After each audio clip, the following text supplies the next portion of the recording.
qabnu keessa daandii jawweefi isa waboon jirtu jabeessa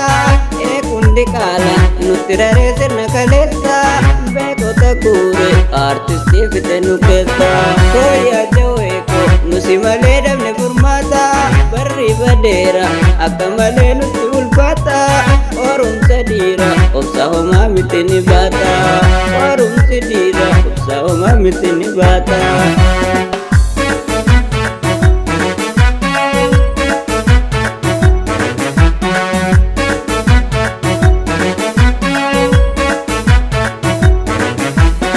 Esensi geesse kaati saaka balte arta obsa nu dorge biya balleetter mi abarta obsa nu dorge biya balleetter mi abarta yaa oromoo ko walii galaata bajabeeta beektota meeqa gugubataa kilintoo keessa yoo kan gadhiisa didannullee nu barbadeessa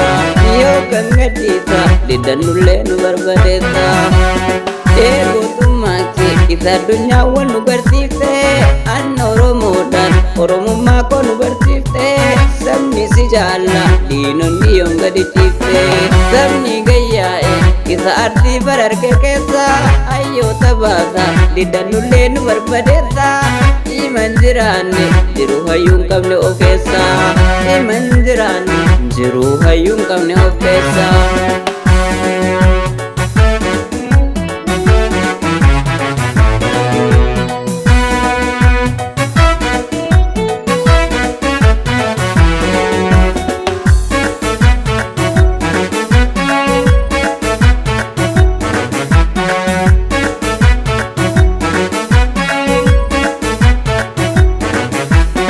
Nuti Oromoonni galoo kulloon qabnu keessa daandii jawweefi isa waboon jirtu jabeessa eekundi qaala nutti raree sirna kaleessa beekota guure artistii fite nu keessa tooyaa jawweeko nusi malee dhabne furmaata barri badeera akka malee nutti ulfaata orumsa dhiira obsa homaa miti ni baata orumsi dhiira obsa homaa miti ni baata.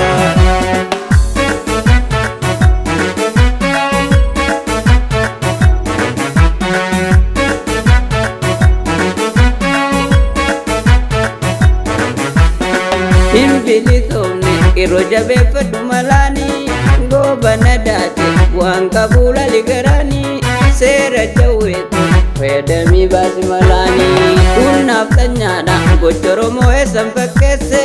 bu'aan isaatu laalikinoo biyya balleesse ayyuu fi beeka jecha jaraan kilintoo geesse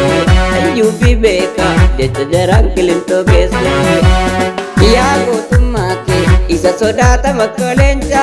obsi jawweeko kaayoo keetu galmuma geecha obsi jawweeko kaayoon kee galmuma geecha keeroo jabeessi biltiqinnaa qabi halaala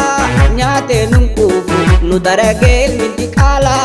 ee salphachuufi lubbuu hayyoota nuuf baraara ee salphachuufi lubbuu hayyuu jirtu baraara.